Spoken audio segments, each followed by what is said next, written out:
ప్రభువైన యేసుక్రీస్తు నామములో అందరికీ శుభవందనాలండి. మనము అంత్య దినాల్లో ఉంటున్నాము, అపాయకరమైన కాలాల్లో ఉంటున్నాము. కాబట్టి మనము ప్రభు రాకడ బహు సమీపంగా ఉందని మనము గ్రహించగలిగినటువంటి పరిస్థితులు ఇప్పుడు ఉన్నాయి. కాబట్టి మనము ఈ దినమున ప్రభు వల్ల మనకి ఇవ్వబడిన వాక్యం ఏంటంటే ప్రకటన గ్రంథము 22:7 ఇదిగో నేను త్వరగా వచ్చుచున్నాను అని ప్రభు మనకి చెప్తా ఉన్నారు. మనము అంటే మనం ప్రతి సంవత్సరం కూడా మరి డిసెంబర్లో క్రిస్మస్ చేసుకుంటాము, మరి ఏప్రిల్లో కానీ మార్చిలో కానీ మరి మన ఈస్టర్ పండుగ చేసుకుంటాము. ప్రభు వచ్చారు, మన కోసం ఈ లోకంలో బతికారు, తర్వాత మన కోసం ప్రాణం అర్పించారు, తర్వాత పునరుద్ధానుడై లేచి మరి ప్రభు దగ్గరికి వెళ్ళిపోయారు అని మనం అంతా చదువుకుంటూ ఉంటాము. మరి దాన్ని మనం ఎంతగానో పాటిస్తూ ఉంటాం కదా. అదే కాకుండా అనేకమైన సంఘాల్లో మరి వారి యొక్క డినామినేషన్స్లో కూడా ఈ యొక్క సంఘారాధనలో మనము విశ్వాస ప్రమాణం అని ఒకటి చెప్పుకుంటూ ఉంటాం. దాంట్లో కూడా ప్రభు వస్తాడని, మరలా తిరిగి వస్తారని, మరి అప్పుడు పరిశుద్ధాత్మను గురించి మనకి ఇస్తారని, మనం పరిశుద్ధాత్మను నమ్ముచున్నామని, ఇవన్నీ కూడా మనం ప్రమాణాల్లో చెప్పుకుంటూ ఉంటాం కదా. మరి అంటే ప్రభు వస్తున్నాడు అని చెప్పటానికి ఏంటి అంటే ఎలా వస్తున్నాడు ప్రభు, ఆయన రావటానికి ఏమిటి కార్యాలు ఏమిటి అని మనం ప్రతిది కూడా మనం గ్రహించాల్సిన వారమేనా. మన బైబిల్లో మన మొదటి నుండి ఆదికాండం నుండి ప్రకటన గ్రంథం వరకు కూడా ప్రతిది కూడా మనం చదివినట్లయితే మనం పరిశుద్ధాత్మ సహాయం చేత మనకు ప్రభు మనకు ప్రతిది కూడా వెల్లడిపరుస్తూ ఉంటారు. మరి అపోస్తల కార్యములు 1:10-11 ఉంటుంది అనమాట. గలిలే మనుషులారా, మీరు ఎందుకు నిలిచి ఆకాశం వైపు చూస్తున్నారు? మీ యొద్ద నుండి పరలోకమునకు చేర్చుకోబడిన ఈ యేసే ఏ రీతిగా పరలోకమునకు వెళ్ళారో ఆ విధముగా మరి ఆయన తిరిగి వస్తాడు అని అని దేవదూతల వార్త చెప్తా ఉన్నారన్నమాట. అంటే ఈ వాక్యాన్ని బట్టి మనం చూస్తే ఏమవుతుందంటే ఆయన రాకడ బహు సమీపంగా ఉంది. ఎందుకు ఎలా సమీపంగా ఉంది అంటే ప్రభు అనేక మంది పత్రికల్లో ఆయన రాకడ వచ్చినప్పుడు ఎలా ఉంటుంది, ఆయన వచ్చినప్పుడు రాకడకు ముందు వచ్చే సూచనలు ఏంటి అని మనకు చాలా వివరంగా మరి చెప్పబడి ఉంది. కానీ చాలా సార్లు మనము మిగిలిన విషయాలన్నీ కూడా చాలా క్షుణ్ణంగా మనం నేర్చుకుంటాం, కానీ ప్రభు రాకడ దగ్గరకు వచ్చేటడికి మనం చాలా నెగ్లెక్ట్ చేస్తూ ఉంటాం. ఎందుకంటే సిద్ధపడాలి అంటే మనం ఈ లోక సంబంధమైన ప్రతిది కూడా మరి దూరంగా వెళ్ళవలసిన పరిస్థితులు వస్తాయి అన్నమాట. మరి ఆ సత్యాన్ని గ్రహించిన తర్వాత మనము లోకంతో ఎక్కువ స్నేహం కలిగి ఉండలేము. ఎందుకంటే అది మన మనసుల్లో మరి ఎంతగానో తెలుస్తూ ఉంటుంది కదా. మరి ప్రభు వచ్చినప్పుడు నిజంగా ఆయన వచ్చినప్పుడు మరి ఎట్లా ఉంటుంది, మరి ఆయన వచ్చినప్పుడు మనకి సూచనలు ఏంటి, నిజంగా ప్రభు వస్తాడా, ఆయన వచ్చినప్పుడు ఎట్లా జరుగుతుంది, మన నిజంగానే మరి అంటే ప్రభు నిజంగా వచ్చినప్పుడు ఎట్లా ఉంటుంది అసలు ఏంటి, మనం ఇవన్నీ వదిలేయాలా, ఎన్నో ఆలోచనలు మనకు వస్తూ ఉంటాయి అన్నమాట. అసలు మనకు చెప్పాలంటే ప్రభు మొదటిగా మరి బెత్లెహేంలోకి మరి శిశువుగా పుట్టినది మొదట రాకడ అనుకున్నాం. కానీ మనం విశ్వాసులైన వారు ప్రార్థిస్తున్నప్పుడు మరి ప్రతి ప్రార్థన విషయంలోనూ మరి సంఘాలు మరి ఆయన పేరట పెట్టుకుని మీటింగ్లు పెట్టుకుని మరి అంతా చేస్తున్నప్పుడు ప్రభు ప్రతిసారి వస్తున్నారు కదండి. ప్రతిసారి మనం వస్తున్నారని మనం నమ్ముతున్నాం కదా. ప్రభు వస్తున్నాడు, మన మధ్య ఉన్నారు, ఆయన మన మధ్య సింహాసనాసీనుడై ఉన్నాడు. కాబట్టి ప్రభువుని మనం ఆరాధిస్తూ ఉంటాము. ఆయన మనం చేసే ప్రతి ఆరాధన మన ఎదురుకుండా ఉన్న ఆయన మనం ఆస్వాదిస్తున్నారని, మన ఆరాధన ఆయన అంగీకరిస్తున్నారని మనం ఎన్నోసార్లు అనుకుంటూ ఉంటాం కదా. అది మరి విశ్వాస సంబంధమైన రాకడ. అది మరి రెండోసారి రానయ్యన్నారు అని దేవదూతల ద్వారా చెప్పబడింది ఏంటంటే ఆయన మేఘాసీనుడై వచ్చి మరి తను వచ్చినప్పుడు శరీరాకారంతో ఉన్న మనకు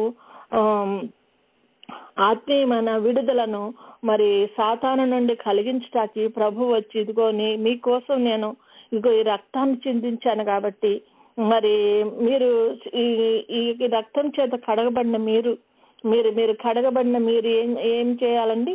పెండ్లి కుమార్తెగా మరి సిద్ధపడాలి. నేను మిమ్మల్ని వచ్చి మళ్ళీ నా వధువుగా నేను తీసుకుని వెళ్తాను. పరలోకంలో మీకు ఒక రాజ్యాన్ని సిద్ధపరుస్తున్నాను, మీకు స్థలాన్ని సిద్ధపరచడానికి వెళ్తున్నాను అని మరి మన ప్రభు మనకు చెప్తున్నారు. అంటే ప్రభు ఒక కార్యం చేసి వెళ్తూ మనకు ఒక బాధ్యతను అప్పగించారు. ఏంటండి? మన విశ్వాసంలో బలపడాలా, స్థిరపడాలా, ఒక వధువుగా మనం తయారు కాగలిగినప్పుడు ఆయన మరలా మేఘాసీనుడై వచ్చి మనల్ని తీసుకుని వెళ్ళి ఆ పెండ్లి విందులో మనల్ని కూర్చోబెట్టి మిగిలిన వారికి, అవిశ్వాసులైన వారికి, ఈ లోకంలో మిగిలిపోయిన వారికి మరి ఎన్నో శ్రమలు కలుగుతాయి. కాబట్టి ఆ శ్రమలలో తన వధువు ఉండకుండా ప్రభు మనల్ని తీసుకుని వెళ్ళి పైన ఆయనతో పాటు మరి విందులో మనం పాల్గొనే కృపను దేవుడు అనుగ్రహిస్తానని వాగ్దానం చేస్తున్నాడు. ఆ విందులో పాల్గొన్న మనము ఆయనతో పాటు రాజ్యం వెళ్తామంట. ఎందుకంటే ఈ 7 ఏళ్ల శ్రమ తర్వాత వచ్చేది 1000 ఏళ్ల పరిపాలన. ఆ 1000 ఏళ్ల పరిపాలనలో ప్రభుతో కూడా సింహాసనం ముందు కూర్చుని మరి ఆయనతో పాటు రాజ్యమేలే స్థితిని ఎవరికి ఇస్తారంటే మరి ప్రభు విశ్వాసంతో సిద్ధపడి ఉన్న వధువుకు మాత్రమే దేవుడు ఇవ్వగలిగాడు. దేవుడు చెప్తున్నాడు కదా, ఆయన దొంగ వలే వస్తున్నాడు, ఆ దినము గడియైనను మీకు తెలియదు కనుక మీరు మెలకువగా ఉండండి అంటున్నాడు. దొంగ ఎందుకు వస్తాడండి ఇంటికి? సాధారణంగా దొంగ ఎందుకు వస్తాడు? సాధారణంగా మన ఇంట్లో ఉన్న మంచి మంచి వస్తువులను, విలువగల వస్తువులను ఎత్తుకుపోటానికి వస్తాడు. అంతేగాని మా ఇంట్లో చెత్తబుట్టలో గార్బేజ్ ఉందనో లేకపోతే ఇంకేదో ఉందనో అది తీసుకెళ్లాలని వాడు రాడు. చెత్త కాగితాలు అవన్నీ కూడా ఏరుకుని వెళ్తాక రాడు వాడు. అందులో విలువైనది ఏదో వాడికి తెలుసు కదండి.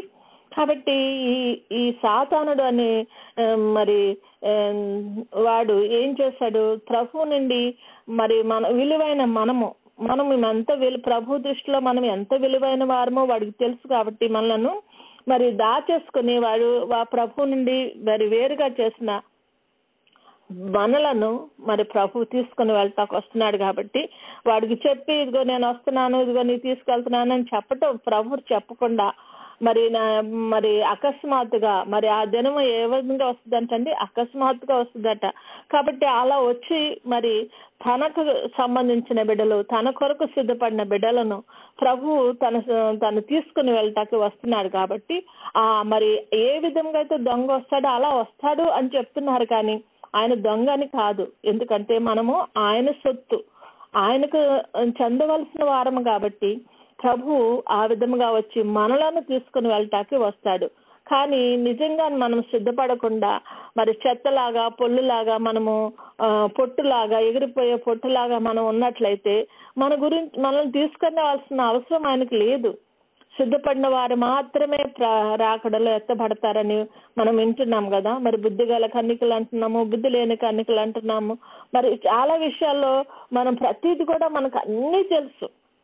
ఈ విషయం తెలుసా, ఇది తెలియదు అంటే బైబిల్ అంతా మనకు క్షుణ్ణంగా తెలిసినప్పటికీ వాటి మీద మనసు మనం పెట్టకుండా ఉండేటట్లు సాతానుడు మన మనసులను మరి అపహరిస్తా ఉన్నాడు. మన మనసులను ప్రభువు నుండి డైవర్ట్ చేస్తున్నాడు. అసలు దాని వైపే చూడకుండా ఆ యొక్క మంచి విషయాన్ని మీద మనం మనసు పెట్టకుండా ఉండనట్లు వాడు మనలను ఏదో విధంగా తన కుయుక్తి చేత మన మనసులను మరల కొరిపే పరిస్థితిలో ఉంటున్నాము. ఇది అంత్య దినాలు, అపాయకరమైన కాలాలు అని కూడా అంటున్నాం కదా. ఈ కాలాలు చాలా భయంకరంగా ఉంటాయని మనం వింటున్నాం కదా. మరి ఈ దినాల్లో మరి కరువు వస్తూ ఉంటది. మరి యెరూషలేము నాశనం అయ్యే దినం అని కూడా వాక్యంలో చెప్పబడుతుందండి. లూకాసు వార్త 21వ అధ్యాయంలో చెప్పబడుతుంది. ఏంటంటే యెరూషలేము దండల చేత పట్టబడుట మీరు చూతురు, దాని నాశనము సమీపము ఉన్నదని తెలుసుకొనుడి. అంటే యెరూషలేముని ముట్టడి వేసే వాళ్ళు ఎక్కువగా ఉన్నారు. కాబట్టి ఆ దినాల్లో నువ్వు దానికి నాశనం సమీపమైందని గ్రహించండి అంటున్నాడు ప్రభు. మరి అలాగే యూదులు దేశ సంచారులగుదురు. యూదులు మరి యూదా దేశం నుండి చెదిరిపోయారు కదా. చాలా మంది అనేక పట్టణాలకి వెళ్ళిపోయారు, అనేక దేశాలకు వెళ్ళిపోయారు. కానీ వాళ్ళందరూ కూడా వచ్చేటువంటి దినము వాళ్ళందరూ కూడా మరి సమకూడే దినం అంట. మరి అన్ని జనుల కాలములు సంపూర్ణమయ్యే వరకు యెరూషలేము అన్ని జనుల పరిపాలన కింద ఉంటుందంట. అన్ని జనులు వారి యొక్క ఇది పూర్తయిన ఉన్న సమయాల్లో యూదులు పాలస్తీనా దేశాన్ని వస్తారంట. వారి యొక్క పరిపాలన పూర్తయ్యే సమయానికి యూదులైన వారు పాలస్తీనా దేశానికి వస్తారని కూడా ఇక్కడే వాక్యంలో ఉంది. ఎక్కడుందండి? ఇది కూడా లూకాసు వార్త 21 అధ్యాయంలో ఉంటుందన్నమాట. లేఖనంలో వ్రాయబడినవన్నీ నెరవేర్చుటకే అది ప్రతిదండన దినాలు. ఆ దినాల్లో గర్భిణులకును పాలిచ్చే వారికి శ్రమ, భూమి మీద మిక్కిలి ఇబ్బందియు, ఈ ప్రజల మీద కోపమును వచ్చును. వారు కత్తివాత కూలుదురు, చెరపట్టబడిన వారే సమస్తమైన అన్ని జనుల మధ్యకు కొనుపోబడుదురంట. అన్ని జనుల కాలములు సంపూర్ణమగు వరకు యెరూషలేము అన్ని జనుల చేత త్రొక్కబడుచుండును. వారి యొక్క అన్ని జనుల యొక్క కాలము, వారు అక్కడ యెరూషలేమును తొక్కటానికి ఒక కాలం ఉందంట. ఆ కాలము సంపూర్తి అయ్యే వరకు కూడా అది అన్ని జనుల చేత తొక్కబడుతుందంట. మరి ఇప్పుడు యెరూషలేముకి చూస్తా ఉంటే ఇది వరకు అసలు యెరూషలేముకి ఎవరు కూడా ఎక్కువ వెళ్ళేవారు కాదు. ఇప్పుడు చూడండి, ప్రతి వాళ్ళు కూడా యెరూషలేం వెళ్తున్నారు. వారు క్రైస్తవులా కాదా, దేవుడి మీద నమ్మిన వారా కాదా, లేకపోతే యూదులా కాదా, అసలు ఏ భేదము లేకుండా ఉంది కదండి. అలాగా మరి యెరూషలేము మరి విజిట్ చేస్తున్నారు. ఎంత గొప్పగా మరి ఆ యెరూషలేం గురించి మనం చెప్పుకుంటా ఉంటాం కదండి. మేము కూడా వెళ్ళాలి, చూడాలి అని మన విశ్వాసులైన వారు ఎంతో మంది అనుకుంటూ ఉంటాం కదా. మరి అటువంటి పరిస్థితుల్లో మరి ఇది యెరూషలేం అనేది అన్ని జనుల చేత తొక్కబడుతుందంట. అంటే యూదులు కాని వారి చేత కూడా వారు కూడా అన్యులాగానే ఉంటారు. కాకపోతే ప్రభువునందు విశ్వాసం ఉండిన వారు ఆయన బిడ్డలుగా మనం ఎంచబడుతున్న మనం అన్ని జనుల లెక్కలోకి రాకపోవచ్చు. సూర్యచంద్రులలో సూచనలు కనపడతాయి అంట. భూమి మీదను సముద్రం మీదను ఘోరమైనటువంటి కలవరము జనములకు కలుగుతుందంట. అంటే ఇప్పుడు మనం చాలా విషయాలు చూస్తూ ఉంటాం కదా, ఆకాశంలో ఉండే నక్షత్రాలు రాలిపోతుందని, అది పడిపోయింది, అది ఎక్కడ పడుతుందో, మరి సముద్రంలో పడుతుందో, భూమి మీద పడుతుందో అని కొన్నిసార్లు మనం ఎన్నో చూస్తూ ఉంటాం కదా. మరి అలాగే సముద్రంలో తుఫాను వచ్చిందని మొన్న చూడండి, మనకు భూకంపం కూడా వచ్చింది. అంటే ఈ దినాలు ఆ విధంగా మనుషులకు భయం పుట్టించే దినాలుగా, మరి ఆయన మీద కాకుండా మరి మన భవిష్యత్తు గురించి ఆలోచించుకునే విధంగా ఎందుకు జరుగుతుంది ఇవన్నీ కూడా అని మనుషులు కలవరపడే విధంగా ఉండే దినాలని మనం గ్రహిస్తున్నాం కదా. మరి రాబోతున్నటువంటి ఆ యొక్క మరి రాకడకు ముందు ప్రభు మనకి ఇవన్నీ కూడా సూచనలు జరుగుతాయి అని ముందుగానే వాక్యంలో మనకు చెప్పి ఉన్నారన్నమాట. అలాగే మనుషులకు భయం పుట్టిస్తుందంట. మనుషులు ఎదురు చూచుచూ ధైర్యం చెడి కూలుతారంట. అంటే వారి మనసులో ధైర్యం ఉండదన్నమాట. అయ్యా ఏంటి ఇట్లా జరుగుతుంది, ఏంటి ఎంత కష్టపడి మేము సంపాదించుకున్నామే, ఎంత కష్టపడి మేము ఇల్లు కట్టుకున్నామే, లేకపోతే ఎంత కష్టపడి ఫలాన్ని పండించుకున్నామే, ఏంటి మన చేతికి రాకుండా వెళ్ళిపోతుంది ఏంటి అని ఇట్లాగా మనము చాలా భయం కలిగి ఉండేటువంటి పరిస్థితులు వస్తాయి అన్నమాట.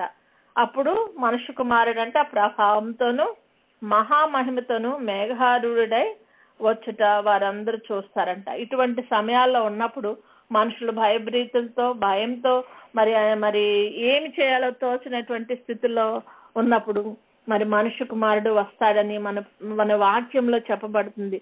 కాబట్టి మనము వాక్యంలో చెప్పబడింది మనకు నెరవేరుతుంది అనే దాని మీద మన దృష్టి నిలుపకుండా మనము ఈ భయం తట్టు చూసుకుంటూ మనకేమవుతుందో మన స్థితిని ఏ విధంగా కాపాడుకోవాలో, ఈ భూమి మీద దేవుడిచ్చిన ప్రతిదాన్ని ఏ విధంగా కాపాడుకోవాలని దాని వైపు చూస్తున్నాం. కానీ ఇది అంతమైనప్పుడు మనము ప్రభు దగ్గరికి వెళ్ళగలిగిన సమయం వస్తుందని మన ఆత్మల విషయమై మనము శ్రద్ధ కలిగి ఉండాలని ప్రభు మనకి ఈ దినం చెప్తున్నాడండి. చాలా మరి అంటే ఈ దినాల్లో ఎన్నో మరి నెరవేరుతా వచ్చినాయి ప్రభు యొక్క రాకడ గురించి. ఇలా జరుగుతుంది, అలా జరుగుతుంది అని ప్రతి విషయంలో కూడా మనకి ఎన్నో రకాలుగా మనకు బోధింపబడతా ఉంది. మరి అయినా కూడా మనం ఏం చేస్తా ఉంటామంటే, అబ్బా 2000 సంవత్సరాల నుండి చెప్తున్నారండి, ఇది ఎట్లా జరుగుతుంది, అలా జరగాలని ఎక్కడుంది అని మనము చాలా సార్లు మనము ఆ విషయంలో బెంగపడిపోతా ఉంటాము. అది ఇప్పుడు జరగదులే అలాగే అంటారు, ఇట్లాగే చెప్తా ఉంటారు. కానీ జరిగే పరిస్థితి కాదు. అప్పుడు జరిగిందా ఏంటి? అప్పటి నుండి ఇప్పటి వరకు చెప్తూనే ఉన్నారు. అప్పటి నుండి జరగలేదు కాబట్టి నా కాలంలో జరగపోవచ్చు, కాబట్టి నా తర్వాత కాలంలో జరగవచ్చు అని అనుకుంటూ ఉంటాం. అలాగని ఇప్పటి వరకు చనిపోయిన మనుషులు విశ్వాసం లేని వారే ఉన్నారని కాదు, వాళ్ళు కూడా విశ్వాసంతో ఎదురు చూసిన మనుషులే. కాబట్టి వారు ఏమవుతారంట, ప్రభు వచ్చినప్పుడు మొదట మృతులు లేగిస్తారట. ఆయన యందు విశ్వాసంతో మరి ప్రభు ఇది నిమిషంలో వస్తాడు, ఈ నిమిషంలో వస్తాడని ఎదురు చూసిన ప్రతి వాళ్ళు కూడా మొట్టమొదట లేచి ప్రభు దగ్గరికి వెళ్ళిపోతారట. కానీ విడవబడిన మనము తర్వాత మనం విశ్వాసాన్ని బట్టి మనము ప్రభు దగ్గరికి వెళ్తాము. మనం ప్రభు దగ్గరికి వెళ్ళే స్థితిలో ఉన్నామా, లేకపోతే ప్రభుకి వస్తాడులే తర్వాత వచ్చినప్పుడు చూడొచ్చులే అని బుద్ధి లేని కనికల్లాగా సిద్ధపాటు లేని విషయంలో, మనం ఆలోచన లేని విషయం, అంటే వాళ్ళు సిద్ధపాటు లేక ఉన్నారని కాదు, అక్కడ అసలు అలా చెప్పట్లేదు. ఏం చెప్తున్నారండి అక్కడ? వారు చూస్తున్నారంట, వీరు ఎదురు చూస్తున్నారంట. ఎదురు చూసే వరుసలోనే ఉంటాం అందరం.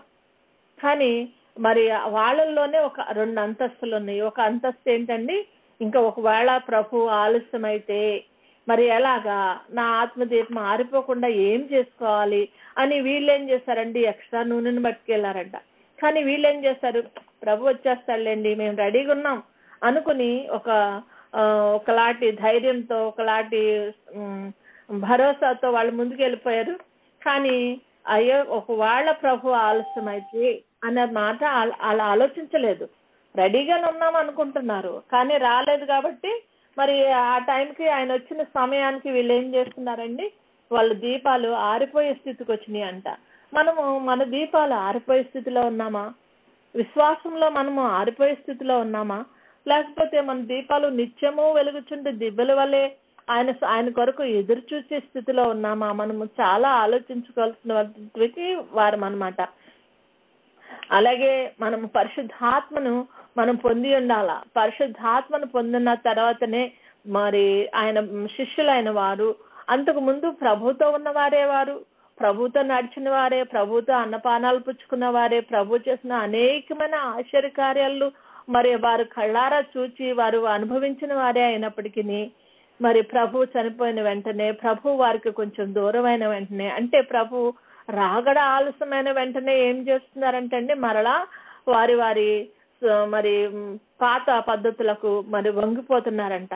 మరి కానీ ప్రభు అప్పుడు కూడా వారికి కనపడి వారిని ధైర్యపరిచి మరి ఆ యొక్క మేడగదిలో వారికి కనపడి వారిని ధైర్యపరిచి, ఇదిగో నేను మరి పైకి వెళ్ళిపోతున్నాను కాబట్టి మీరు పరిశుద్ధాత్మ కొరకు మీరు ప్రార్థన చేయండి, పరిశుద్ధాత్ముడు వచ్చినప్పుడు మిమ్మలను మరి బలపరుస్తాడు, మిమ్మల్ని స్థిరపరుస్తాడు అని చెప్పిన తర్వాత మరి అప్పటి వరకు మరి ఏదో రకంగా ఆకుతాయిగా ఉన్నవారు, భయంతో ఉన్నవారు ఏం చేశారండి, పరిశుద్ధాత్మ కొరకు మేడగదిలో కనిపెడుతూ ఉన్నారంట.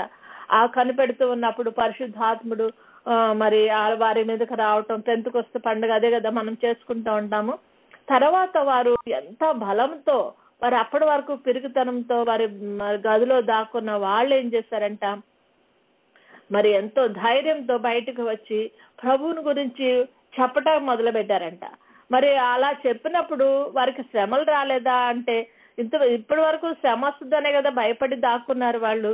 మరి అప్పుడు శ్రమ రాలేదా అంటే శ్రమ వచ్చింది. శ్రమను ఎంత ధైర్యంతో వాళ్ళు ఎదుర్కోగలిగారు అంటే మరి వారి పరిశుద్ధాత్మ యొక్క శక్తి అలాంటిది.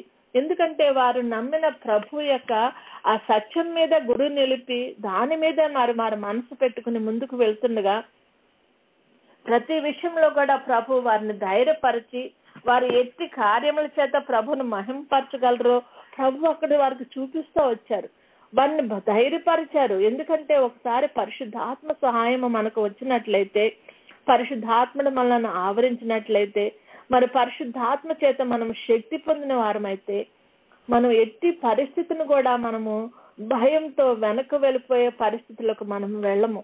ఏ పరిస్థితినైనా మనము ధైర్యంగా ఎదుర్కోగలిగిన స్థితిలో మనం ఉంటాము.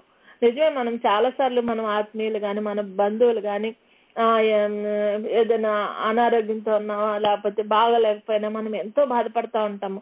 ఏంటి ఇదేంటి ఇట్లా అయిపోయింది ఏంటి, మనం ఎంత ప్రార్థన చేస్తున్నాం కదా, ఇదేంటి వీళ్ళకి ఇట్లా అయింది అని మనం చాలాసార్లు కృంగిపోతూ ఉంటాం. కృంగిపోవాల్సింది కాదు.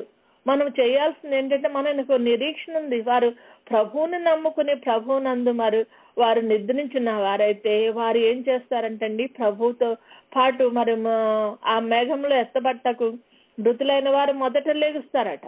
కాబట్టి అట్టి స్థితిలోకి వాళ్ళు ఆల్రెడీ ప్రిపేర్ అయిపోయి వెళ్ళిపోయారు. కానీ మనం ఏమవుతున్నాము, ఈ లోకంలో ఉన్నాం కదా, ఈ లోకం యొక్క భారము మనల్ని ఏ నిమిషంలో అయినా కిందకి లాగి వేసి ఈడ్చివేయగలటువంటి ఆ యొక్క ప్రభావములకు మనం లోనైపోతున్నామా? మరి విశ్వాసంతో బలంగా దాన్ని ఎదిరించి దాన్ని గెలవగలుగుటకు, మరి విశ్వాసంతో ముందుకు వెళ్ళటకు మనము సిద్ధపడి ఉన్నామా అనేది మనము చాలా ఆలోచించుకోవాల్సిన సమయము. ఎందుకంటే ప్రభు రాకడ బహు సమీపంగా ఉంది. తలుపు ఎద్దునే ఉన్నారట, తలుపు ఎద్దునే ఉన్నారట. కాబట్టి మనం ఏం చేయాలా? ప్రభు మీద దృష్టి నిలుపుతున్నామా? ఈ లోక సంబంధమైన వాటి మీద ఎక్కువ మన ఆకర్షణ, మనం 99% ఈ లోకంలో ఉండి 1% మాత్రం ప్రభులో ఉంటే మనం ఎట్టి పరిస్థితులను ఎత్తబడలేము. కాబట్టి కనీసం దినానికి 1 గంట అయినా ప్రభు సన్నిధిలో మనం గడపగలుగుతున్నామా? ప్రభు సన్నిధిలో ఏకాంతంగా ప్రభుతో మనతో మనం గడిపినట్లయితే, మోషే గారి కంట ఆయన సన్నిధిలో ఉన్నప్పుడంట ఆయన మొహము ఎంతో చక్కగా ప్రకాశించిందంట. ఆయన సన్నిధి గుడారంలోకి వెళ్ళి మళ్ళీ బయటకు వచ్చేటడికి అసలు ఇశ్రాయేలీలే ఆయన ముఖాన్ని చూడలేకపోయారట. అందుకని ఆయన ముసుగు వేసుకోవాల్సి వచ్చిందంట. అంత ప్రభావం ఆయన సన్నిధిలో ఉన్నప్పుడు మనకు కలుగుతుంది. కాబట్టి ప్రతి దినము ఆయన సన్నిధిలో మనం కూర్చుని మనం సిద్ధపాటు కలిగి ప్రభు కొరకు ఎదురు చూడవలసిన సమయము బహు సమీపంగా ఉందని ఈ వాక్యం ఉన్న ప్రతి ఒక్క బిడ్డ గ్రహించాలని, దాని కొరకు సిద్ధపడాలని నేను కూడా ఎంతగానో ప్రార్థిస్తున్నాను. అందరి కోసమే కాదు, నా కొరకు, నా కుటుంబం కొరకు కూడా ప్రార్థిస్తున్నాను. ఎందుకంటే మన కుటుంబాల్లో కానీ మనలో కానీ ఏ ఒక్కడెక్క కూడా విడవబడకుండా ఉండాలంటే మనం ప్రభువుకి ఎంత సమీపంగా ఉంటున్నాము, ఏ విధంగా మనం ప్రభువుని మరి మనలోనికి మనం ప్రభు రూపంలోకి మారటానికి మనము ఆయన సన్నిధిలో గడుపుతున్నామో మనం ఒక్కసారి ఆలోచించుకుందాము. ఎందుకంటే మనకు దేవుడు ఎంతో ఎంతో విధమైనటువంటి ఆశీర్వాదాన్ని ఇచ్చాడు. ఎందుకంటే ప్రభు సన్నిధిలో గడపటకు మనకు బోల్డ్ సమయం ఇస్తున్నాడు ప్రభు. ఆ సమయాన్ని మనం ఏం చేస్తున్నాము? వ్యర్థం చేస్తున్నామా? వ్యర్థం చేసుకున్నట్లయితే దాని విషయంలో దేవుడి దగ్గర లెక్క చెప్పవలసి ఉన్నదట. ఎందుకంటే నీకింత సమయం ఇచ్చాను బిడ్డ, మరి నిన్ను సిద్ధపడమని ఎంతో మంది ద్వారా బోధిస్తున్నాను బిడ్డ. మనం అందరి వాక్యాలు వింటాము, అందరి ద్వారా ప్రభు మనతో ఏం మాట్లాడుతున్నాడో వింటాం. కానీ ఆ రాకడ మీద మాత్రం మనం కాన్సన్ట్రేట్ చేయలేము. వింటున్నాము, ఓకే పర్వాలేదు, నేను మంచిగానే ఉన్నాను అనుకుంటూ మన పనుల్లో మనం నిర్లిప్తగా వెళ్ళిపోతూనే ఉంటున్నాము. కానీ ప్రభు కోరుకునేది అది కాదు. ప్రతి నిమిషము మెలకుగా ఉండి మనము ప్రభు కొరకు చూస్తున్నామా? ప్రభు కొరకు మెలకుగా ఉండి ఈ నిమిషంలో వస్తున్నావా ప్రభా? ఈ నిమిషంలో వస్తున్నావా? మనం ఈ లోక సంబంధంగా ఎన్నెన్నో చేసుకోవచ్చు, కానీ మన మనసు ప్రతి నిమిషము ఆయన మీదే కేంద్రీకరించుకోవాల్సిన వారమై ఉన్నాము. హానోకు గారు దేవుడితో నడిచాడట. ఆయనకి కుటుంబం లేదా?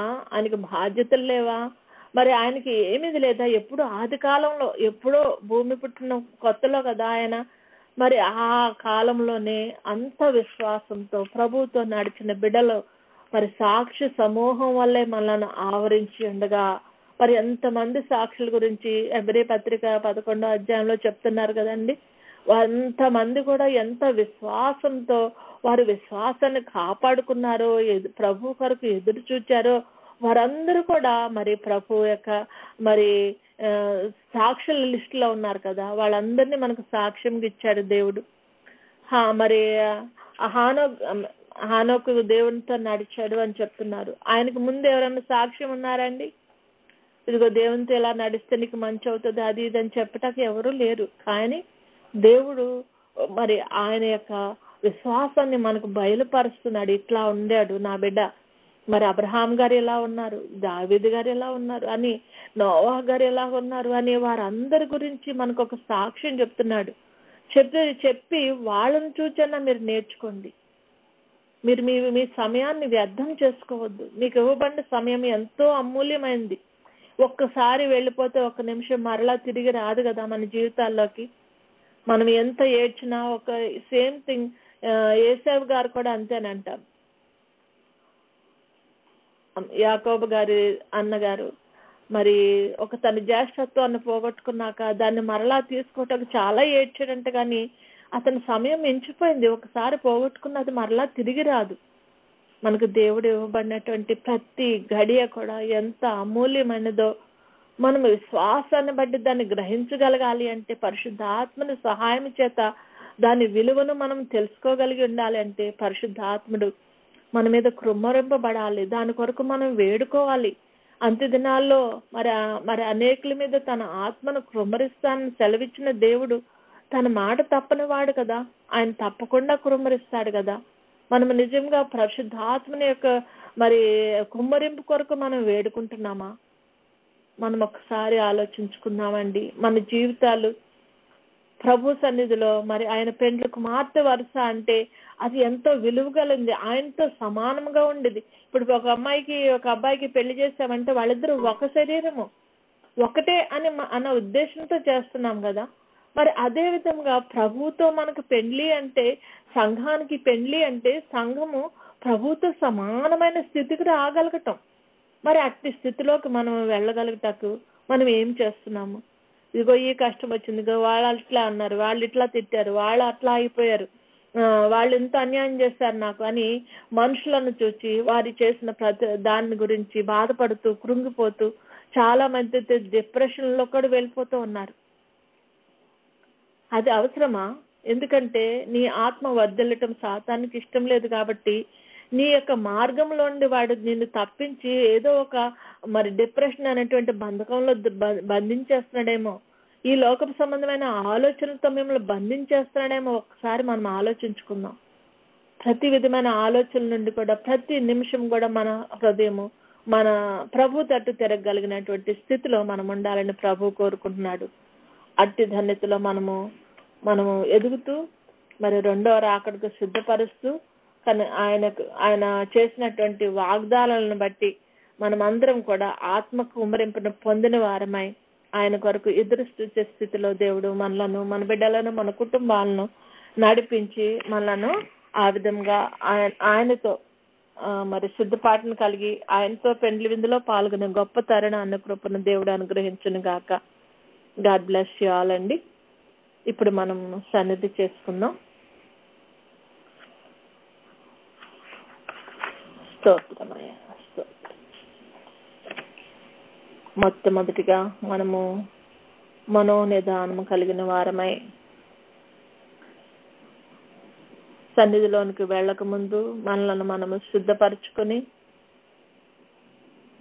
మన ఈ లోక సంబంధమైన తలంపులు కానీ లేకపోతే మరి ఏ విధమైన తలంపులు కానీ మనకు రానివ్వకుండా మన ఎదుట ప్రభు ఉన్నారని, ప్రభు మనం ప్రార్థించగానే మన దగ్గరికి వచ్చి మన మనలను ఆలకించటానికి సిద్ధపడి ఉన్నాడని మనం గ్రహించుకుందాం.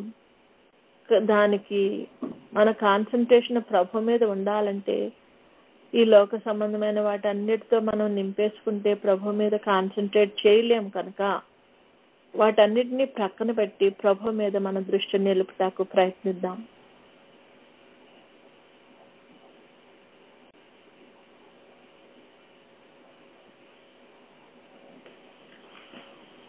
మనోనిదానం కలిగిన మనము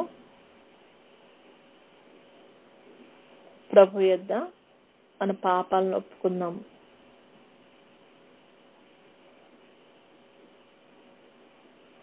మనము ఎవరి ఎడల పాపం చేశామో, ఏ మనుషునికి విరోధంగా పాపం చేశామో, లేకపోతే మనము చేయవలసిన కార్యాలు ఏమన్నా చేయలేకుండా అశ్రద్ధ చేశామో, అవిధేయత చూపామో, మనం గర్వంతో మనము విర్రవీగుతున్నామేమో, అహంకారంతో మనం విరువీగుతున్నామేమో. ఇది నాది, నేను చేసుకున్నాను, ఇది నాది, ఇది నాకు నేను సంపాదించుకున్నాను, లేకపోతే నా అనేటువంటిది మరి ఏదైనా సరే మన స్వనీతి అనేది మన హృదయంలోనికి రానేయకుండా ప్రతిదాన్ని ప్రభు ఎదుట ఒప్పుకుందాం. సిలువ అనేదానంట రెండు, ఒక నిలువు గీత, ఒకటి అడ్డగీత కదా. నిలువు గీత అనేది మనక స్వనీతిని, మీ ఐ అనే దాన్ని సూచిస్తుందంట. కానీ అడ్డంగా ఉన్నది దాన్ని కొట్టివేయటకు వచ్చినటువంటి అడ్డగీత అంట. ఆ రెండు కలిస్తేనే ఒక సిలువ అంట. అంటే మన అహంకారాన్ని, మనలో ఉన్నటువంటి ఆ స్వనీతిని మనం ఎప్పుడైతే కొట్టివేసుకుంటామో అదే మనము ప్రభువుని బట్టి భరించేటువంటి సిలువ. నీ సిలువను ఎత్తుకుని నన్ను వెంబడించమని చెప్పిన దేవాది దేవుడు. మనము మన సిలువను ఎత్తుకుని మనము ప్రభువుని వెంబడిస్తున్నామా? ఆయన సిలువను ఎత్తుకుని మనం వెంబడిస్తున్నామా? మనం దేవుని యొద్ద అన్ని పాపములు ఒప్పుకోవాలి. ఒకరి గురించి చెడు ఆలోచించినా ఒప్పుకోవాలి, ప్రభు దగ్గర ఒప్పుకోవాలి. మనుషుల దగ్గరికి వెళ్ళి చెప్పినా కూడా వాళ్ళు ఒకసారి అర్థం చేసుకోరు, ఒకసారి వారి దాన్ని మనసున పెట్టరు. కానీ ప్రభు అయితే మన హృదయపూర్వకంగా మనల్ని ఇచ్చేటువంటి యొక్క పశ్చాత్తాపంతో మరి ఒకసారి ఆ పాపం చేయకుండా ఉండాలనేటువంటి ఆశతో మన ప్రభు పాదాల దగ్గరకు వచ్చి మనం ఒప్పుకున్నట్లయితే దాని నుండి మనకు విముక్తి కలుగ చేసేవాడు మన దేవుడు మాత్రమే. కాబట్టి మనము ఒప్పుదల మెట్టు దగ్గర ఉన్నాము. కాబట్టి మనం ప్రతి విధమైనటువంటి దోషములను, పాపములను ప్రభు దగ్గర ఒప్పుకుందాము. ప్రభువుకు విరోధంగా కానీ, మనుషులకు విరోధం కానీ ఏది చేసినా కూడా ప్రభువుకి ఇష్టం లేనిది ఏదైనా సరే మనలో ఉన్నట్లయితే దాన్ని ప్రభు ఎదుట పెట్టి, ప్రభా ఇదిగో దీన్ని నా నుండి తీసివేయి ప్రభా, ఇదిగో తండ్రి నేను ఒప్పుకుంటున్నాను, నన్ను క్షమించు నాయనా అని ప్రభువుని వేడుకున్నాం. తర్వాత మనము తీర్మానించుకుందాము, ప్రభువా నాకు తెలిసిన ఏ పాపం కూడా చేయకుండా ప్రయత్నిస్తానయ్యా అని దేవుని ఎదుట మనము ఒప్పుకుందాము, తీర్మానించుకుందాము. ప్రభా ఇది పాపం అని తెలిసిన దాన్ని నేను చేయకుండా ఉండటకు తీర్మానించుకుంటున్నాను కనుక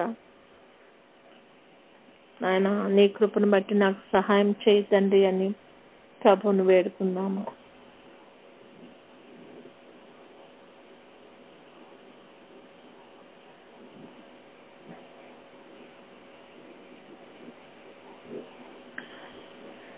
వేడుకుందాం, మనము ప్రభుకి సమర్పించుకుందాము. ఆయన నా శరీరము, ఆత్మ, నా దేహం, నా శరీరము, ఆత్మ, నా మనస్సు సమస్తము కూడా నాకు కలిగిన అన్ని కూడా నీకే సమర్పిస్తున్నానయ్యా. నీ చిత్త ప్రకారం ప్రభా నేను చేయుటకు నా చిత్త ప్రకారం కాకుండా నాయన నీ చిత్తాన్ని నెరవేర్చుటకు ప్రభా నాయన నాకు సహాయం దయచేయండి. అవును ప్రభా నాయన నీకు విరోధమైన ఏ పాపం కూడా చేయకుండా ఉంటానని తీర్మానించుకున్నాను, కానీ నాకు శక్తి సరిపోవట్లేదు ప్రభా. నాకు శక్తిని అనుగ్రహించి నాయన నీవే నన్ను ఆ మార్గంలో నడిపించి నాయన. నాకు తెలియకుండానే ఎన్నోసార్లు ప్రభా జారిపోయి తండ్రి అనుకునని ప్లేసుల్లో మేము పడిపోతున్నామయ్యా, ఊహించని స్థలాల్లో మేము పడిపోతున్నామయ్యా, ఊహించని విధంగా మేము దిగజారిపోతున్నామయ్యా. మమ్మల్ని లేవనెత్తి మమ్మల్ని కడిగి పవిత్రపరిచి నాయన శక్తి బలాలు కలిగిన వారమై అటువంటి జారిపోయే స్థితిలో ఉండకుండానట్లు ప్రభా మమ్మల్ని బలపరచు నాయన అని ప్రభువుకు మనలను మనము సంపూర్ణంగా సమర్పించుకుందాం.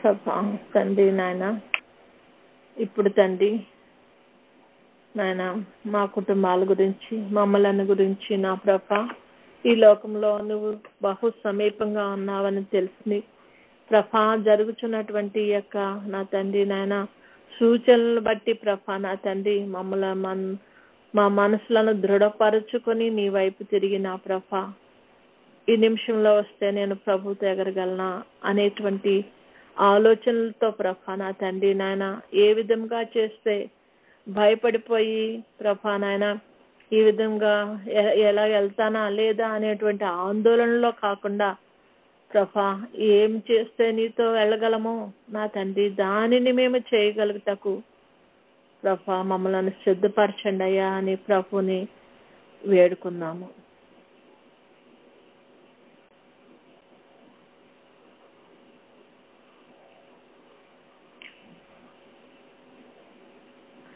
నాయనా ప్రభా ఈ దినంలో అపాయకరమైన కాలాల్లో అబద్ధ బోధకులు ఉన్న పరిస్థితుల్లో ప్రభా నాయన ఏది మంచిదో ఏది చెడో ఏది నీ నుండి వచ్చిందో ఏది నీ ఆత్మచేత నడిపింపబడుతున్నామో దానిని మేము నాన్న గ్రహించిన వారమే గట్టిగా పట్టుకున్న వారమే విడువక నా తండ్రి నాయన నిన్ను పట్టుకుని తండ్రి నాయన నా తండ్రి నాయన నీ కొరకు ప్రభా నీ రాకడ కొరకు సిద్ధపాటు కలిగి ఉండేటకు ప్రభా నా తండ్రి మాకు సహాయం దయచేయమని ప్రభుని వేడుకున్నాం.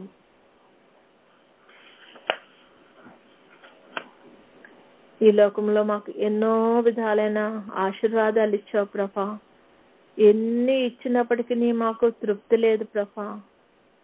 ఇంకనో ఏదో కావాలి, ఇంకా ఏదో ఇస్తాడు ప్రభు, ఇంకా అది కావాలి ఇది కావాలనుకుంటూ నాయన మాకు ఇవ్వబడినటువంటి ఆ యొక్క నీ యొక్క ప్రత్యేకమైన మార్గాన్ని తొలగి నా తండ్రి నాయన లోకంలో పడి పరిగెడుతున్నామేమో నాయన మమ్మల్ని క్షమించి నా తండ్రి మా కన్నులను మా ఆత్మీయ హృదయాన్ని తెరిచి నా ప్రభ నా తండ్రి మాకు ఇవ్వబడిన మార్గాన్ని మేము చూడగలుగుటకును దానిలో మమ్మలను ప్రవేశపెట్టి నా ప్రభ కుడికి గాని ఎడమకు గాని తొలగక నా ప్రభ మా గురి ఎద్దుకు పరిగెత్తుకుని రాగలుగుటకు ప్రభ నా తండ్రి శక్తి బలాలను ప్రసాదించిన ఆయన మమ్మలను నీలో నిలుపుకుని నా తండ్రి అంతం వరకు నీలో ఉండగలిగే కృపను మాకు దయచేయి తండ్రి అని ప్రభుని వేడుకున్నాం.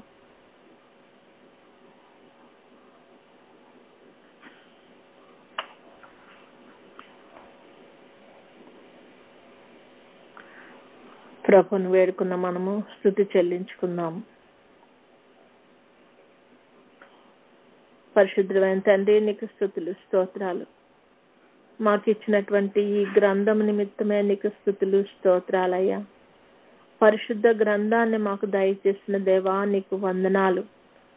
మేము పుట్టక ముందే నా తండ్రి మాకు ఏది అవసరమో మా జీవితాల్లో మాకు ఏమి కావాలో నా తండ్రి నాయన మేము అడగక ముందే ప్రభా నాయన మా కొరకు నువ్వు సిద్ధపరిచిన తండ్రి నీకు వందనాలు చెల్లిస్తున్నామయ్యా. మరి తండ్రి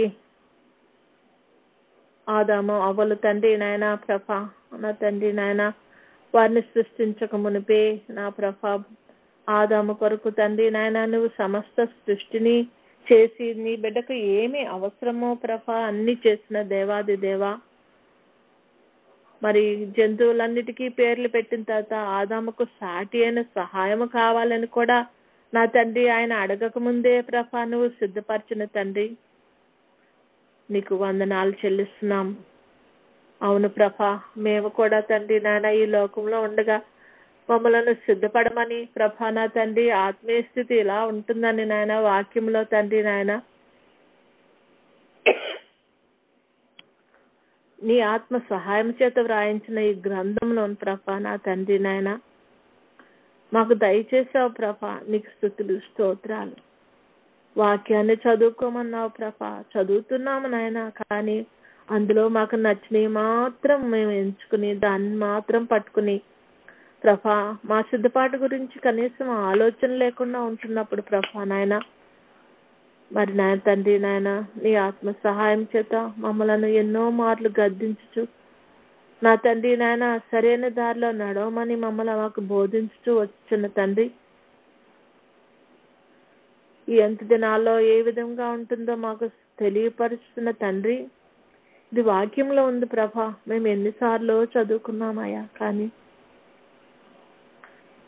నాయన ప్రభా దాని ప్రకారం మేము నడుచుకోలేని బలహీన స్థితిలో ఉన్న మమ్మలను నాయన మరి ఒకసారి హెచ్చరించుచున్నందుకు నీకు వందనాలయ్యా అని ప్రభువుకు వందనాలు చెల్లించుకుందాం. నీ వైపు మళ్ళించుటకు ప్రభా మాకు తండ్రి నీ వాక్కును పంపించినందుకు నీకు వందనాలు ప్రభువా. నీ రాకడకు మేము సిద్ధపడాలని మమ్మల్ని ఏర్పరచుకున్నందుకు నీకు వందనాలయ్యా. నీ సన్నిధిలో అనుదినము మమ్మల్ని నిలుపుకుంటున్న విధానాన్ని బట్టి నీకు వందనాలయ్యా. మాకు ఇచ్చిన సహవాసము నిమిత్తము నీకు వందనాలయ్యా. నాయన మాతో అనుదినము నువ్వు ప్రభా మాట్లాడుతున్న విధానాన్ని బట్టి నీకు కోటాను కోట్ల స్తుతులు స్తోత్రములయ్యా అని ప్రభువుని స్తోత్రించుదాం.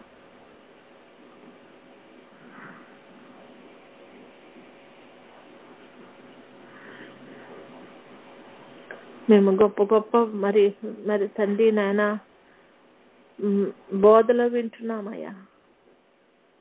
ఏ బోధలో ఉండి ఎక్కడికి వెళ్తున్నామో మాకు తెలియని పరిస్థితిలో ఉంటున్నామయ్యా, కనికరించయ్యా. నీవు మాట్లాడినప్పటికీ నా ప్రభా ఆ బోధలో ఉన్నటువంటి సారాంశాన్ని గ్రహించలేని స్థితిలో ఉంటున్నప్పుడు ప్రభా నాయన మరలా మరలా మరలా మరలా మా దగ్గరికి వస్తూ నాయన ఇదిగో ఇదే త్రోవా దీనిలో నడువుడి అని నీ స్వరాన్ని మాకు వినిపించుచున్న తండ్రి నీకు వందనాలు చెల్లిస్తున్నామయ్యా. ఇది అంత్య దినాలని గ్రహించే స్థితిని మాకు దయచేసిన దేవా నీకు వందనాలయ్యా. రాకడకు ఏ విధంగా సిద్ధపడాలో, నీ సన్నిధిలో ఏ విధంగా మేము నిలవబడాలో ప్రభా నా తండ్రి మాకు బోధించుచున్నందుకు నీకు వందనాలయ్యా. నాన్న నీవు ఉద్దేశించినటువంటి ఆ యొక్క అంతస్తుకు ప్రభా మాలో ప్రతి ఒక్కరము కూడా నా తండ్రి సిద్ధపడగలిగి నా తండ్రి నీతో తండ్రి నాయన మేఘమెక్కి పెండ్లి విందులో ప్రభా నా తండ్రి నాయన పాల్గొని నా ప్రభా నీతో పాటు సంతోషించి మేము సిద్ధపడి నా తండ్రి నాయన పెండ్లి వస్త్రాన్ని ధరించుకున్న వారమే ఉండగలుగుతాకు నా తండ్రి నాయన కృపను అనుగ్రహించున్నందుకు ప్రభా దాని నుండి మేము తప్పిపోకుండా ఉన్నట్లు ప్రభా సహాయం చేస్తున్నందుకు నీకు వందనాలు. తొట్టిల్లకుండా కాపాడటకు శక్తి గలవాడా నీకు వందనాలయ్యా, స్తోత్రములయ్యా. మేమందరము సిద్ధపడగలిగి నా తండ్రి నాయన నీతో పాటు సింహాసనం మీద కూర్చుండి నా తండ్రి రాజ్యం ఏలవలసిన స్థితికి ప్రభా నాయన సంఘం అంతా సిద్ధపడినట్లు మీరు సహాయం దయచేయండి. ఈ లోక సంబంధంగా మేము ఏం చేస్తున్నామా అది ఇంపార్టెంట్ కాదు నాయన. ఎందుకంటే ఇది ఇంత గతించిపోయే దాని కొరకు మేము తండ్రి నాయన ప్రాకులాడుతున్నాం ప్రభా. బూడిదే మసైపోయే దాని కొరకు తండ్రి నేను మేము ప్రాకులాడుతున్నామని కూడా ప్రభా మాకు తెలిసినప్పటికీ దాన్ని వదలేని స్థితిలో ఉంటున్నప్పుడు ప్రభా మమ్మలను హెచ్చరిస్తూ ముందుకు నడిపించుతున్నందుకు నీకు వందనాలు చెల్లిస్తున్నామయ్యా.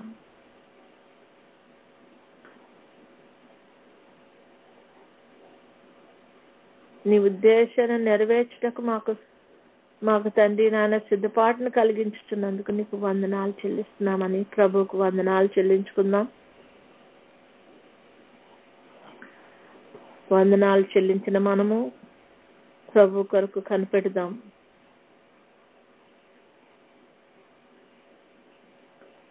దైవ సన్నిధిలో కొద్దిసేపు ఊరకనే ఉందాము. మన ప్రార్థనకు జవాబుగా దేవుడు మనకు మంచి తలంపులు పుట్టిస్తారు. ఈ సమయంలోనే దేవుడిని చూడగలిగిన స్థితిని మనకు దయచేస్తారు. ప్రభా నాకు కనపడండి, నాతో మాట్లాడండి అయ్యా. దేవా అందరికీ కనపడండి, అందరితో మాట్లాడండి అని మనం ప్రార్థించుకుంటూ కొద్దిసేపు ఆయన సన్నిధిలో మౌనంగా ఉందాం.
వందనములు నీకు, శుభవందనములు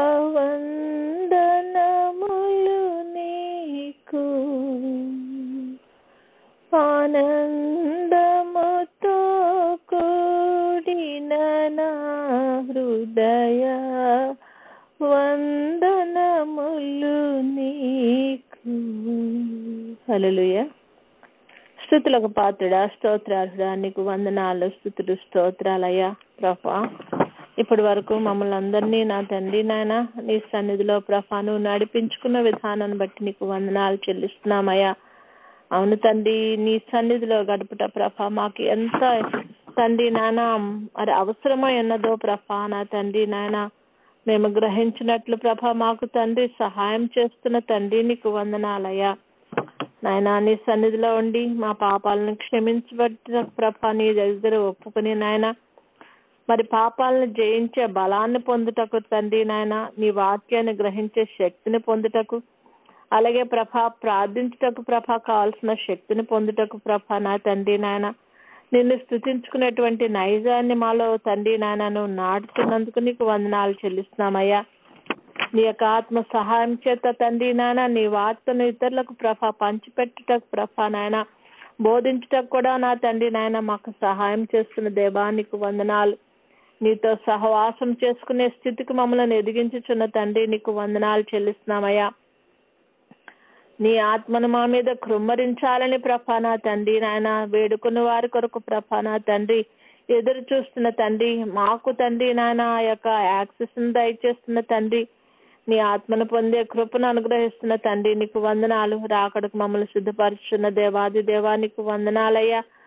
నాయన మా శరీర ఆత్మలకు కావాల్సిన సమస్తానం దయచేస్తున్న తండ్రి నీకు స్తుతులు స్తోత్రాలు చెల్లిస్తున్నామయ్యా. నువ్వు ఏ నిమిషంలో వచ్చినప్పటికీ నాయన ప్రభా మేము సిద్ధంగా ఉండి నాయన ప్రభా నీతో పాటు ప్రభా ఎగిరి రాగలుగుతాం ప్రభా నాయన నాయన నువ్వు చేస్తున్న ప్రతి ఒక్క కార్యం నిమిత్తం నీకు స్తుతులు స్తోత్రాలు చెల్లిస్తున్నాం ప్రభా నా తండ్రి నాయన. మమ్మలను మా కుటుంబాలను కూడా ప్రభా నాయన ఒక్క డెక్క కూడా ఇక్కడ విడవబడకుండానట్లు ప్రభా నాయన మా మనసు అనుదినము అనుక్షణము ప్రభా ఇదిగో ప్రభు వస్తున్నారని నాయన మా మనసు నీ కొరకు ఎదురు చూచే స్థితిలో ప్రభా నా తండ్రి నాయన మా విశ్వాస దీపం ఆరిపోకుండా దానిని నిత్యము వెలిగించుకోగలుగుటకు నీ కృపను కనికరాన్ని అనుగ్రహించమని అడుగుచున్నాం. దీవించండి, ఆస్వాదించండి నాయన. నీకు స్తుతులు స్తోత్రాలు ప్రభా. లోకమంతా కూడా నశించిపోయే దినం వస్తుందని తెలిసినప్పటికీ నీ లోకాన్ని ప్రేమిస్తూనే ఉంటున్నామయ్యా. మా యొక్క గురిని ప్రభా నాయన మా యొక్క ఉద్దేశాన్ని మా యొక్క మనసును నీ తట్టు తిప్పుకుని నా తండ్రి నాయన నీ కొరకు ఎదురు చూడగలిగిన స్థితిని దయచేయండి. ఎందుకంటే ఈ లోకంలో ఉండటానికి పరలోకంలో ఉండటానికి కూడా నాయన ఇహపర సంబంధమైన ప్రతి ఆశీర్వాదాన్ని దయచేయి దేవుడు నీవు కనుక నా ప్రభా నీ మీద మా దృష్టి నిలిపి నా తండ్రి నాయన ప్రభా మీ గురించి ప్రభా నా తండ్రి నాయన ప్రభా అనుదినము ధ్యానించుకుంటూ నా ప్రభా నీ సన్నిధిలో మేము గడపగలిగే గొప్ప కృపను తరుణాన్ని మాకు మా బిడ్డలకు మా కుటుంబాలకు దయచేసి మమ్మల్ని అందరినీ నీ రాకడకు సిద్ధపరచమని రాకడలో ఎత్తబడగలిగే గొప్ప కృపను మాకు దయచేయమని అన్ని విషయాల్లో ప్రభా నీవే మహిమ ఘనత కీర్తి ప్రభావాలు పొందుకోమని అడుగుచున్నాం. ఇప్పుడు తండ్రి నాయన చిన్నపిల్లల కొరకు ప్రార్థన చేయవచ్చున్న బిడ్డలను దీవించండి, ఆశీర్వదించండి నాయన. మా ప్రతి ప్రార్థనని సన్నిధికి చిక్కన ధూపం వల్లే రాగలుగుటకు ప్రభా నీకు ఇష్టమైన రీతిలో మా ప్రార్థనలు ఉండనట్లు ప్రభా మమ్మలను ప్రభా క్రమపరుచుకోమని అన్ని విషయాల్లో నీవే మహిమ ఘనత కీర్తి ప్రభావాలు పొందుకోమని యేసయ్య అతి శ్రేష్టమైన నామంలో అడిగి పొందుకొని ఉన్నాం తండ్రి. ఆమేన్.